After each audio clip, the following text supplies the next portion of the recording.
this question. Mr. Chairman, I'm surprised at that Minister there now. First of all, Mr. Minister, you made a bags of it in the beginning by changing the judges.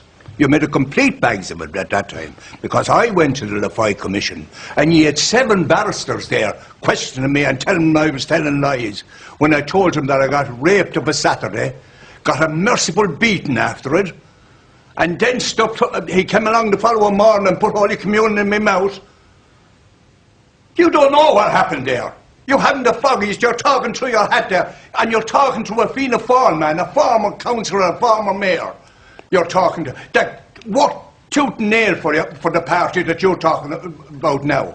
You didn't do it right. You got it wrong. Admit it and apologise for doing that, because you don't know what I feel inside me. You don't know the hurt I am. You said it was non-adversarial. My God, 7 barristers throwing questions at us non-stop. I attempted to commit suicide. There's the woman who saved me from committing suicide on my way down from Dublin after spending 5 days at the Commission.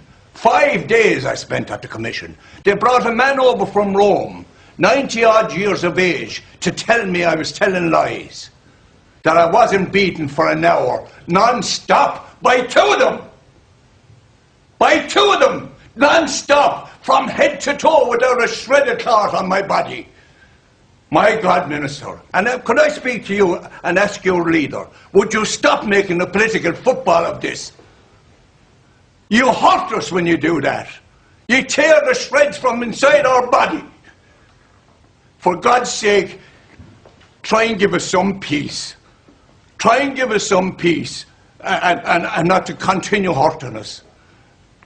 That woman will tell you how many times I jump out of the bed at night with the sweat pumping out of me, because I see these fellas at the end of the bed with their fingers doing that to me and pulling me into the room to rape me, to bugger me and bait the shite out of me.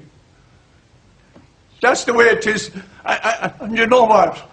You know what? Sometimes I listen to the leader of Fianna Fáil.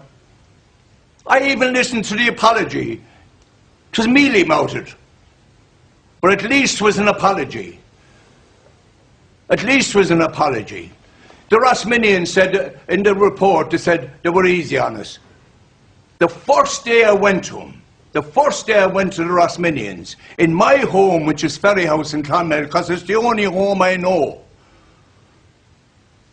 he said, you're in it for the money. We didn't want money. We didn't want money.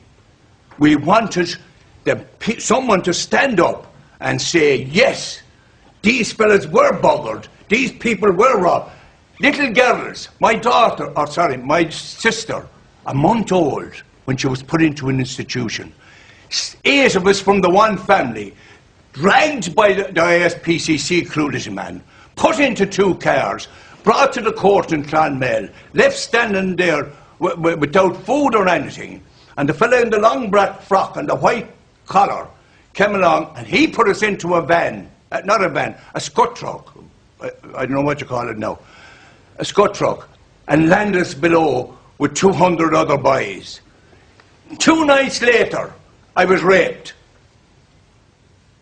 How can anyone? You're talking about constitution. These people would gladly say yes to a constitution to freeze the funds of the religious order. This state, this country of ours, will say yes to that constitution if you have to change it. Don't say you can't change it. You're the government of this state. You run this state. So for God's sake, stop mealy-mouthing, because I'm sick of it. I'm sick of it. You're turning me away from voting Fianna Fáil, which I have done from the first day that I could vote. Because, and you know me. You know me, Mr. Minister. You've met me on a number of occasions. So you know what I'm like. Remember Wexford. Thank you, Michael, for your...